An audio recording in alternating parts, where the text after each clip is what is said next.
Браво, деца! Девойката няма 18 години и по принцип няма чисто право да... Така ми... Но сигурни ли сте, че няма право? По закон не.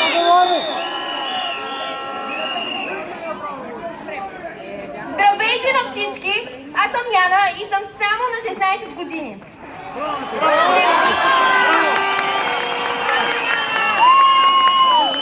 Прямо възрастта ми, аз съм ученичка.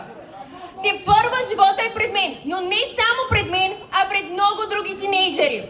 От това, което се случва сега в нашата държава, правителството само ни кара ние да емигрираме и да искаме да започнем нашия живот извън нашата прекрасна държава. А ние искаме ли го? Не! Не!